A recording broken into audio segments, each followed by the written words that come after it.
Boa noite, irmãos e irmãs, graça e paz. Sejam todos bem-vindos à página da Igreja Presbiteriana de Blumenau. Eu sou o pastor Anderson e este é o nosso Orai Sem Cessar. Muito obrigado a todos e a todas pela companhia.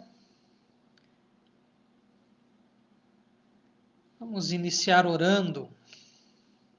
Senhor, muito obrigado por esta noite que o Senhor nos dá, pelo dia que se findou, pelo teu grande amor, pelo teu cuidado, pela tua infinita graça que é demonstrada a cada um de nós, pelo sacrifício de Cristo na cruz.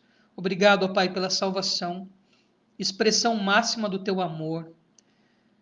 Tudo que nós necessitamos na cruz, Cristo já nos deu.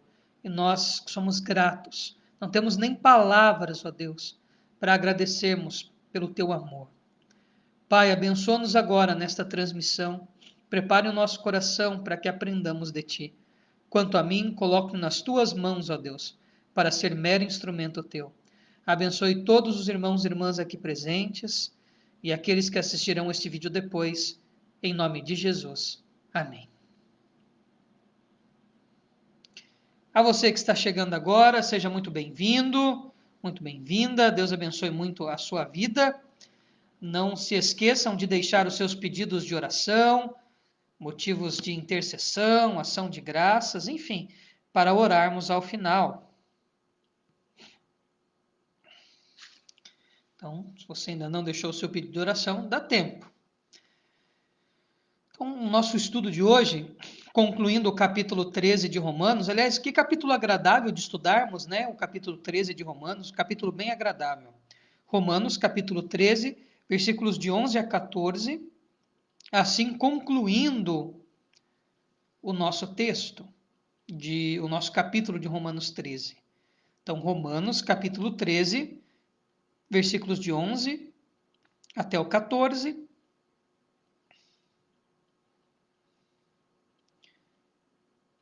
Paulo concluindo esta série de exortações, de admoestações, de instruções, numa linguagem antiga de catequese, né, àquela igreja de Roma, e agora ele encerra com mais algumas instruções. Então vamos lá. Farei como tenho feito. Lerei o versículo e já farei o comentário, assim ganhamos um pouquinho de tempo. Romanos 13, versículo 11. E digo a vós outros, que conheceis o tempo, já é hora de vos despertardes do sono, porque a nossa salvação está agora mais perto do que quando no princípio cremos. Então vamos lá, vamos entender esse versículo. De que tempo que é este que Paulo fala que nós conhecemos? Então, esta ideia de tempo aqui é um termo grego específico para tempo, que é o kairos. No grego você tem cronos e tem kairos. Cronos é o tempo lógico, o tempo cronológico, o tempo que se conta. Kairos é o tempo não contado, é o tempo qualitativo e não quantitativo. É o momento oportuno, é o melhor momento possível. Então, Paulo, ao usar estas palavras e falar o tempo, já é hora, ele traz aqui, nestas linhas também, um quê de escatologia. O que é escatologia? Escatologia são aqueles estudos pertinentes às coisas dos fins do tempo, né? Então, o escatom, o final dos tempos. Então, essa ideia de tempo aqui, de hora, etc., Paulo traz um pouquinho desse discurso chamado escatológico, ou das coisas pertinentes ao fim, ao encerramento desse sistema, né? O retorno de Cristo e etc. Então, esse versículo 11 traz um pouquinho, né, dessa coisa do fim. Mas, bom, nós já sabemos que nós estamos vivendo um tempo agora que não precisa ser contado. Um tempo que não precisa ser cronológico, mas o tempo kairótico, o tempo do kairos de Deus. Ou seja, nós já desfrutamos em Cristo Jesus uma segurança eterna quanto ao nosso futuro. Se nós morrermos agora, o que acontece? Nós vamos para a presença de Cristo. Já estaremos desfrutando das bênçãos eternas, aguardando o dia da ressurreição geral, e haverá aquele encontro tremendo do nosso espírito perfeito com o corpo glorificado, enfim. Né? Então, Cristo, com a sua morte e ressurreição, com a sua vinda, já inaugura este último tempo, esta hora. Né? Então, este tempo que Paulo se refere. Então, conhecedores que esse tempo final já é inaugurado, então a gente fala, o mundo está acabando, o mundo está acabando. Desde quando Cristo colocou os pés aqui, morreu na cruz e ressuscitou, o fim dos tempos já está acontecendo. Nós estamos vivendo o já do reino de Deus e aguardamos o ainda não, que é a consumação máxima, né, a volta de Cristo. Então, eu acredito que este retorno de Cristo, né, ele se dará de uma maneira específica, uma vez só, e será o fim de tudo. Mas a parousia, né, que é o termo para esse retorno, para essa revelação final de Cristo, é algo que se nos dá a conhecer dia a dia. Né? Dia a dia nós testemunhamos desse amor, nós já vivemos isto. Né? Então, que tempo que é esse que nós já conhecemos? Tempo de salvação. Sabedores disso, que Cristo inaugura os últimos dias, o último tempo. E veja, 2000 anos se passaram, então você pode pensar, é muito tempo. Mas para Deus, tempo é relativo. Tá? Por isso que aqui o termo não é cronológico. Nós já sabemos que com Cristo, o tempo da salvação já aconteceu. Já estamos vivendo esta consumação, esse tempo final, esse tempo de salvação. Sabedores disso, qual que é a exortação de Paulo? Acorda, despertardes do sono, ou seja, conscientes da salvação, conscientes que Cristo inaugura o tempo final, né, o final dos tempos, nós temos que acordar. Esse é o apelo de Paulo. Ou seja, perceber. Não é tempo de ficarmos acomodados, mas é tempo de despertarmos. Despertarmos como? À medida que nós tomamos consciência da salvação e que esse tempo final já está acontecendo, e o fim do mundo já está acontecendo. Quando Cristo pisa, quando Cristo morre, ressuscita, o fim do tempo já começa ali. Né? Então já estamos vivendo a última hora. Então é tempo de estarmos despertos, fazendo o quê? Servindo a Deus, servindo ao próximo, fazendo aquilo que Paulo nos instrui nos versículos anteriores: a obediência à autoridade civil, o amor ao próximo, que é o cumprimento da lei. Então, veja. E traz uma convicção de fé, né? No finalzinho, assim, algo consolador. Agora, mais perto do que quando cremos no. Porque a nossa salvação está agora mais perto do que quando no princípio cremos. Ou seja, cada dia que se passa é um dia a menos para nos encontrarmos com Cristo. Cada dia que se passa é um dia a menos para a consumação dos séculos. Cada dia que se passa é um dia a menos para estarmos com o Criador. Então, esta esperança que nós temos, chamada escatológica do fim, né? Pode ser que muitos de nós, né, nós não sabemos o dia nem a hora, então pode ser que se Cristo quiser encerrar tudo amanhã, né, ele é o propósito dele. Mas ainda que estejamos aqui e não presenciemos a volta de Cristo nesta vida, é óbvio que quando nós morrermos, nós voltaremos para ele. Então, já vivemos esta convicção de fé. Versículo 12. Vai alta a noite, e vem chegando o dia. Deixemos, pois, as obras das trevas e revistamo-nos das armas da luz, ou da armadura da luz, algumas traduções. Bom, então essa ideia desse contraste entre dia e noite está muito ligado a quê? A nossa postura, ao nosso modo de viver. E isso está ligado à ideia do versículo 11 de acorda, desperta, acorda do sono. Ou seja, né, sabendo que a noite aqui, né, se formos interpretar literalmente, vai alta a noite e vem chegando o dia, é exatamente essa ideia de que esse sistema aqui, que ainda sofre por causa do pecado, esse sistema ainda que é imperfeito, esta vida que nós temos que é imperfeita, este mundo imperfeito, este mundo que muitas vezes nos traz dor por causa do pecado nosso e dos outros, desde que Cristo vem, morre, ressuscita, o pior tempo das trevas, que era a escravidão do pecado, já acabou, já passou.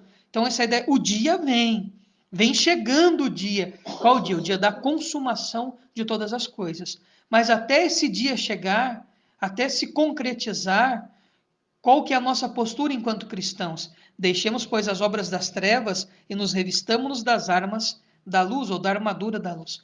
Ou seja, mudança de postura. Meu irmão, minha irmã, um dos grandes paradoxos cristãos, e é a minha própria dúvida com Deus, Senhor, por que o Senhor nos salvou e ainda nos deixa pecadores? Por que o Senhor nos salvou e a gente ainda faz tanta coisa ruim, a gente comete tanta maldade? Deus, por que mesmo sendo salvos, sendo amados por Ti, nós amamos tão pouco o próximo, fazemos tão pouco pelas pessoas? Pai, por que Cristo na cruz derramou seu sangue precioso? Ele nos elegeu a salvação e nós não temos como nos. Não perdemos essa salvação, nós estamos para sempre contigo, estamos eternamente salvos, mas ainda continuamos pecadores e fazemos tanta coisa ruim. É um paradoxo, né, terrível, uma crise, uma tristeza para o cristão. É um paradoxo, porque Deus nos permite ainda pecadores, né? Mas veja, isto não é desculpa, nem bengala, tampouco muleta, para vivermos uma vida dissoluta, pecaminosa, uma vida presa a vícios, a má índole, ao caráter péssimo. Ou seja, o chamado de Cristo é a santificação. À medida que nós tomamos consciência da nossa salvação e que já vivemos os últimos dias, nós devemos viver para Cristo, viver servindo a Cristo, como escravos do Senhor, levando a sua palavra, servindo uns aos outros, proclamando o Evangelho, proclamando a salvação. Mas importantíssimo, tá? Nós temos que abandonar aquela nossa velha natureza e dia a dia vivermos uma vida que honre a Cristo, uma vida que traga bom testemunho, uma vida que por si só dê testemunho do Evangelho. O chamado de Cristo é transformação. Veja, aonde Cristo passa, ele transforma. Então é impossível nós termos um encontro com Cristo e não sermos transformados. Versículo 13. Andemos dignamente como em pleno dia, não em orgias e bebedices, não em impudícias e dissoluções, nem em contendas e ciúmes. Ora, olha o que eu acabei de falar. Veja, andemos dignamente como em pleno dia, ou seja, que as nossas obras e a nossa vida sejam mostradas claramente às pessoas. Vivamos como pessoas que têm algo bom a mostrar. A melhor maneira de evangelizar uma pessoa é com obras, é mostrando, sim, que nós somos pecadores, somos falhos, somos errôneos, mas que buscamos a santificação, que buscamos uma mudança de vida. E Paulo aqui é enfático, à medida que nós tomamos consciência da nossa salvação, que nós temos um encontro com Cristo, é impossível ter um encontro com Cristo e não ser transformado. Ou seja, temos que abandonar aquela velha natureza, aquela velha obra da carne, daquele desejo ruim do nosso coração. Veja, o Espírito Santo nos dá plena e toda a condição de crescermos e amadurecermos espiritualmente e abandonarmos isso. E Paulo enumera aqui uma série de coisas que juntas mostram como que a nossa velha natureza ainda é chegada em fazer uma série de coisas ruins. Mas temos que lutar contra isso. Se estamos dormindo, temos que acordar. Orgias, bebedices, impudícias, dissoluções, contendas, ciúmes e etc. Toda e qualquer obra que milita contra o Evangelho não deve fazer parte da nossa vida. E quando fazemos, e quando erramos, e quando falhamos, e quando caímos, quando fazemos qualquer uma dessas coisas, não temos que nos orgulhar disso, temos que nos entristecer, nos arrepender, temos que nos envergonhar quando nós pecamos. E constrangidos pela ação amorosa do Espírito Santo, é mudar. Veja, o processo de santificação é um processo que nós somos ativos, mas também somos passivos. É como se o Espírito Santo tivesse dado todas as ferramentas possíveis para nós buscarmos a santificação. Mas é necessário que nós usemos essas ferramentas. Ou seja, há uma participação ativa do homem na santificação. Você pode ser um crente salvo, sem sombra de dúvidas, e viver uma vida extremamente infeliz, miserável, escandalosa, trazendo horrores para ti e para sua família. Mas o convite do Senhor aos que são salvos não é tentá-lo vivendo essa vida dissoluta. Pelo contrário, ele nos dá meios, pela palavra dele, de sermos felizes. E como que nós encontramos felicidade? Servindo a Deus. E qual é a maior e a melhor maneira de servir a Deus? Quando nós abrimos mão de nós mesmos, por amor a Ele, por amor ao próximo. Paulo já nos instruiu nos versículos anteriores, de 8 a 10. E por fim, o versículo 14, que vai fazer o paralelo, né? Nós temos aqui o 13 e o 14, um contraste, né? Um paralelismo antitético. Coloca duas coisas diferentes, uma do lado da outra, para comparar, para fazer contraste, para mostrar como que são diferentes. Mas revesti-vos do Senhor Jesus Cristo, e nada disponhais para a carne, no tocante às suas concupiscências. Ou seja, se você é de Cristo, se vista de Cristo. Olha que interessante, essa ideia de se vestir de Cristo. Os pagãos, na época do Império Grego principalmente, quando um pagão ia ser iniciado numa religião e queria adorar lá algum deus, vamos citar alguns deuses do passado conhecidos, tanto deuses romanos quanto deuses gregos, né? Zeus, Apolo, Ártemis, Diana, Baco, Dionísio, etc. Então, quando alguém queria ser Afrodite, quem assistiu aqueles desenhos do Hércules, do Cavaleiro do Zodíaco, já conhece metade do panteão aí, grego e romano, né? Mas quando ia se fazer uma iniciação do indivíduo, ele se vestia com as roupas daquele deus, daquela divindade pagã, para dizer que agora ele se tornou um filho, que ele queria ser como aquela divindade. E olha que interessante, Paulo emprestando esta metáfora lá do mundo pagão, para dar uma lição aos romanos. Porque, veja, havia muitos gentios cristãos, muitos romanos cristãos que não eram judeus, que provavelmente vieram desses cultos pagãos. Então, Paulo vai emprestar essa metáfora do mundo pagão para dizer: vistam-se como Cristo, ou seja, tenham em vocês a atitude que Cristo teve. Lembram-se da atitude de Cristo no Evangelho, que tocou e curou o leproso, que alimentou os famintos, que diz que veio para os doentes e não para os sãos, porque eram os que precisam de remédio, aquele que entrava na casa dos pecadores e apregoava esperança, que ensinava a todos, que abençoava as crianças. Então, se revestir de Cristo, vestir-se como Cristo é tentar o máximo possível viver como ele viveu, fazer as obras que ele fez. É óbvio, nós somos imperfeitos, mas, usando essa metáfora pagã, vestivos de Cristo. Para quê? E aí, tomando essa postura, né, dizendo, eu quero ser como Jesus, por isso que eu visto as vestes como Jesus, ou seja, tento praticar as obras como Jesus, porque eu quero o máximo possível que as pessoas vejam Cristo em mim. Se revestir de Cristo é que Cristo seja mais visível do que você mesmo na sua atitude. E aí, então, vivendo desta maneira, nada disponhais para a carne, no tocante às suas concupiscências. Ou seja, é difícil, né? O Almeida Revista Atualizada traz uns termos complicados, né? Nada disponhais para a carne, no tocante às suas concupiscências. Numa tradução bem livre, é o seguinte: não vai botar lenha na fogueira daquilo que é ruim. Se você tem problema com jogo, não vai jogar. Mas nem dominó com as crianças, mas nem joguinho de dado, mas nem aquele joguinho de bingo da vovozinha lá, que vinha dentro daquelas caixinhas, que você bota o feijãozinho em cima do número, mas nem aquele joguinho do palito, que quebra o palito e faz quantos palito tem na mão.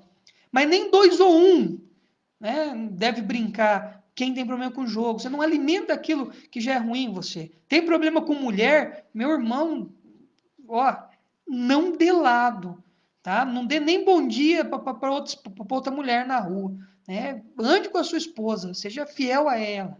Não fique sozinho com o celular na mão, com internet, né? Ou com o computador com internet. Você tem problema com pornografia, corre, foge, né? O WhatsApp é um destruidor de casamento, né? Porque a pessoa se enche de coragem lá e fica adulterando por WhatsApp, arranja 3, 4, 15 amantes e fica lá, lá fazendo um forfé por WhatsApp e é adultério do mesmo jeito. Ai, mas é virtual, é digital. É do mesmo jeito. E acaba com o casamento do mesmo jeito. Se tem problema com bebida, mas nem aquele negócio de fazer gargarejo, né? Que tem álcool, não use nem o Cepacol, né? Não use nem o Listerine para fazer gargarejo. Não tome nem xarope, aquele xarope que tem gosto de vinho, né? Passa longe daquilo. O máximo um suquinho de uva, bem docinho. E olha lá ainda. Então é isso que Paulo está falando. Olha, Se você se veste de Cristo, então automaticamente você tem que se despir de você mesmo. À medida que você se veste de Cristo, você tira a roupa de você mesmo. Você se veste de Cristo e você tira as suas próprias vestes para parecer com Cristo. Logo, você não alimenta as suas próprias paixões. Se você tem problema em qualquer área, você sabe onde o teu calo te aperta aí, meu irmão, minha irmã. Você sabe aonde que o pecado liga todo o sinal e fala, vai, vai, vai, vai, vai, vai. Delícia, é isso aí mesmo. Agora que tá bom. Todo mundo sabe, porque o Espírito Santo nos abre o entendimento a isso. Você sabe a hora que pisca a luzinha aí dentro do seu coração. Então, o que esse versículo, nessas palavras bonitas de Paulo, né? Nada disponhais para a carne no tocante às suas concupiscências, é nesse sentido. Olha, não alimenta essa vontadezinha aí, porque uma fagulhazinha, uma porcaria de uma bituquinha de cigarro que o motorista mal educado joga no estacionamento da rodovia pode causar um incêndio e uma devastação gigantesca numa área de floresta, principalmente no inverno. Principalmente no inverno. É só ver o que a porcaria de um vírus, o Covid, né? Esses dias eu estava vendo o nome feio, parece que ele chama SARS, CORS, não sei o que lá, e tem um número feio, nome feio, né? Vírus feio, nome feio. Mas ó, é menor do que isso, é invisível, na verdade. Você tem que botar o microscópio, aquele lá assim, para enxergar o vírus, né? Bota umas plaquinhas, passa uma meleca em cima dele e você enxerga o vírus só com o microscópio. Nem o Superman, com aquele olho biônico dele, consegue ver o coronavírus, de tão pequenininho que ele é. E olha o que ele fez no mundo inteiro. O pecado é do mesmo jeito. Ah, mas é só um microscópio. Meu irmão, depois que entra no corpo o pecado e contamina a célula, olha só, em questão de dias você está lá na UTI entubado, quase morto.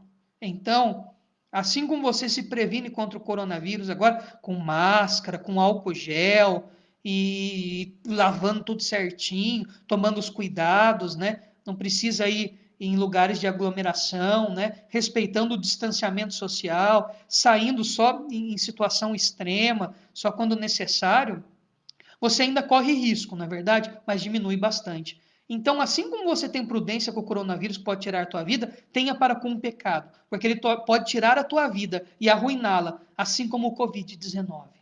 Pense que a gente tem que estar sempre de máscara e usando álcool gel contra o pecado. Acho que é mais ou menos isso que Paulo fala para a gente com essas palavras bonitas aqui. Nada disponhais para a carne no tocante às suas concupiscências. E assim nós concluímos mais um capítulo de Romanos.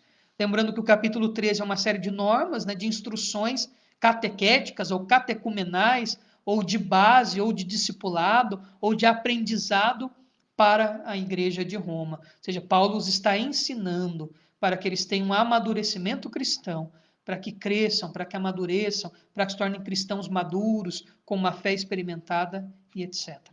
Então, espero que Romanos 13, né, que nós concluímos hoje, tenha sido bênção na sua vida. Começou lá com a obediência às autoridades civis, ao magistrado civil, passando pelo amor do próximo, que é o cumprimento de toda a lei, e se encerrando agora com com esse puxão de orelha. Se você sabe que você é salvo, você sabe que o fim do mundo já começou, que estamos próximos das coisas se consumarem. Se você tomou consciência disso, então viva uma vida, se revista de Cristo. E que seja bênção e também seja um despertar. Então desperta, você que está dormindo aí, acorda.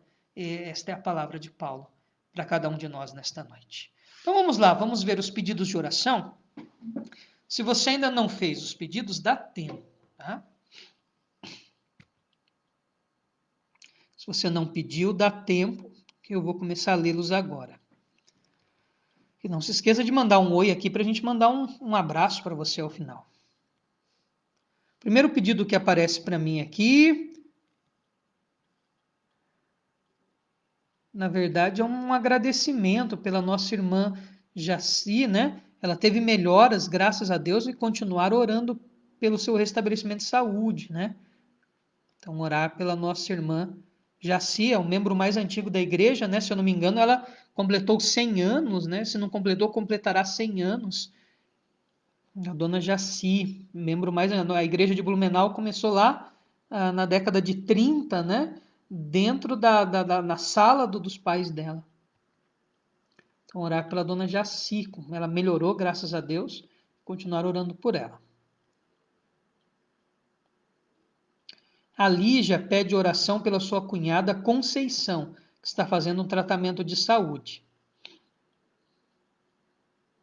A nossa irmã Elivânia pede oração pelo seu pai Ebenezer e pela sua tia Marli, que ambos estão com Covid, e pelo seu tio José Antônio, que também está com suspeita de Covid. Então, Ebenezer, Marli e José Antônio.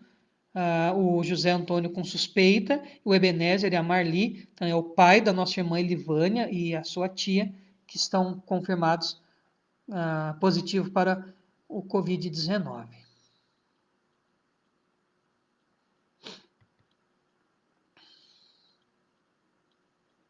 A nossa irmã Letícia também pede oração por ela e pela sua família. Olha só, a dona Jaci completou 100 anos no ano passado. Então, esse ano a dona Jaci completa 101 anos. Então, a dona Jaci, os 3 dígitos, né, completou o ano passado. Tive o prazer de estar com ela em março, né, foi bênção, né? O tempo que eu passei com ela lá em março, antes da epidemia, antes do Covid. Graças a Deus que deu tempo de ter um tempo com ela. Então, a dona Jaci esse ano vai fazer 101 anos. E a nossa irmã Gaia pede oração pelos seus pais.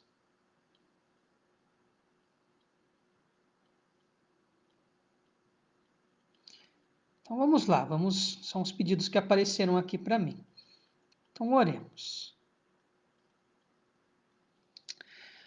Senhor, nós intercedemos nesse momento pela nossa irmã Jaci, clamando que ela se recupere cada dia mais, que fique boa logo, para honra e glória do teu nome.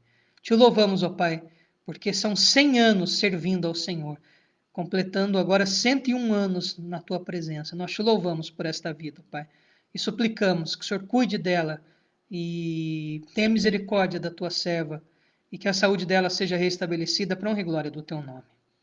Pai eterno, nós intercedemos também pela Conceição, cunhada da nossa irmã Lígia Soares, em seu tratamento de saúde. Pai eterno, tenha misericórdia da Conceição e que corra tudo bem, que ela seja curada, Pai. Senhor, nos lembramos também do Ebenezer e da Marli, positivos para o Covid-19. Tenha misericórdia destas vidas. Cremos que o Senhor tem poder para curá-los. Pai eterno, cuida e que a tua graça, o teu imenso amor esteja com eles agora. Abençoe José Antônio também, os familiares da nossa irmã Elivânia, Deus, que está com suspeita, o seu tio. Tenha misericórdia, Pai. Nós cremos na tua cura, colocamos nas tuas mãos, mas compreendemos que sempre é a tua vontade e não a nossa. Então seja feita a tua vontade, ó Deus.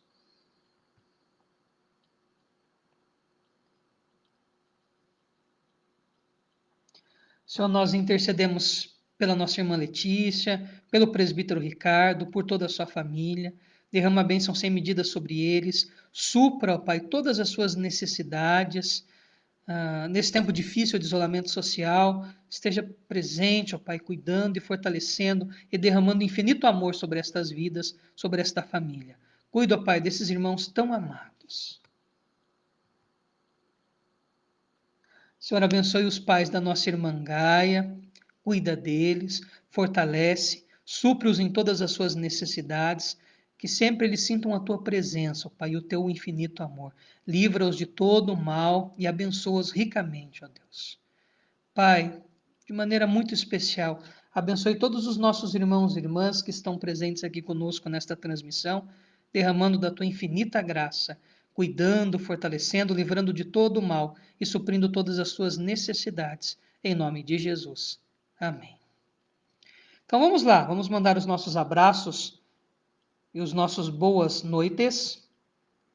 Então, boa noite, Letícia, boa noite, presbítero Ricardo, Deus abençoe. Um abração para vocês.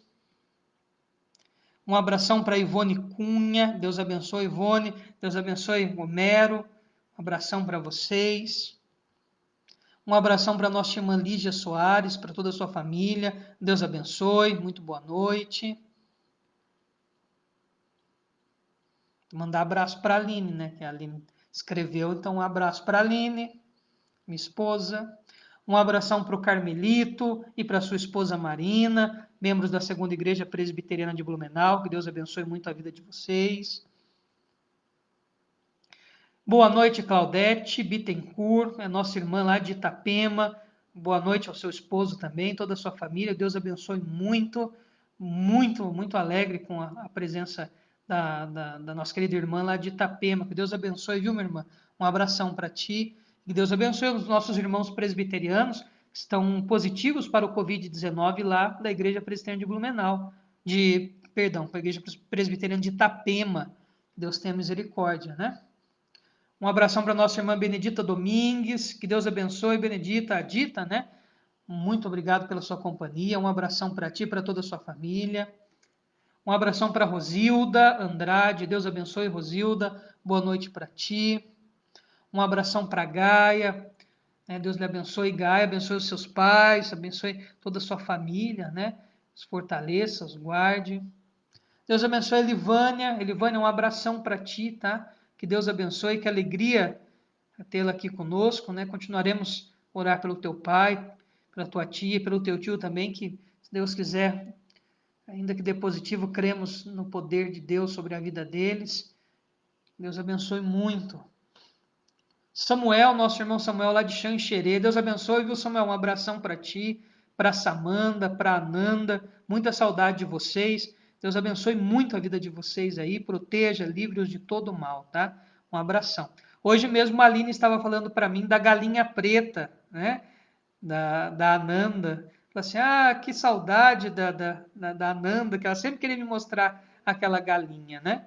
Sempre nos lembramos de vocês, viu, Samuel? Deus abençoe muito, muito vocês. Vocês moram no nosso coração, são os nossos amigos queridos. Um abração para a dona Zeni, para o seu Dino, para a Ana. Deus abençoe muito, viu, dona Zeni? Deus abençoe, Ana. Deus abençoe muito, viu, seu Dino? Um abração para vocês. Dona Zeni, a senhora não me faça pão de milho nesses próximos dias, tá? Por favor. Não faça pão de milho. Faça só o pão comum. Pão de milho não faz não, viu, dona Zeni? E muita saudade da senhora e muita saudade do seu Dino e da Ana também. Um abração para vocês aí em Xanxerê. Um abração para Dulceleia Pereira. Deus abençoe, Dulceleia. Um abração para ti, né? Nossa irmã presbiteriana lá de Itapema, sempre presente conosco. Um abração para o João. Deus abençoe, João. João vizinho, né? Deus abençoe, João. Um abração para ti. Um abração para o nosso irmão Osni, para a nossa irmã Valéria, nosso diácono, né? Deus abençoe muito, Osni. Um abração para o nosso irmão Osias. Boa noite, meu irmão. Boa noite para sua esposa. Deus abençoe muito. Um abração para ti. Um abração para a nossa irmã Léo, presbítero Max. Deus abençoe muito. Um abração para o Mateus Seixas. Eu acho que o Mateus Seixas é o Mateus lá de Caxambu, claro, né? Ô, Mateus, Deus abençoe. Um abração para ti, meu irmão. Que saudade, um abração. Pensa num rapaz forte, é isso aí. Cara, que saudade você, do tio Carlinhos. Meu Deus do céu. Deus abençoe, viu, Mateus? Um abração grande para ti, cara. Muita saudade mesmo. Deus lhe abençoe. Um abração aí para todo mundo em Caxambu, sul de Minas Gerais, né? Maior estância hidromineral do mundo, né? Maior potencial hidromineral do planeta, lá em Caxambu. Que Deus abençoe, viu, Mateus? Um abração para ti. Um abração para Rosilda. Deus abençoe, Rosilda. E são os nomes que apareceram aqui para mim. Então vamos nos despedir com a bênção do Senhor. Irmãos e irmãs, que a graça do nosso Senhor e Salvador Jesus Cristo, o amor, a bênção de Deus, o Eterno Pai, a comunhão e a consolação do Santo Espírito, esteja com todo o povo de Deus aqui presente e espalhado sobre a face da terra, não só hoje, mas para todos sempre. Amém. Então, muito obrigado a todos vocês, irmãos e irmãs que estiveram conosco aqui. Que alegria, né? Que alegria. E voltamos amanhã com a continuação do nosso estudo em Romanos, iniciando o capítulo 14. Então, boa noite a todos e a todas.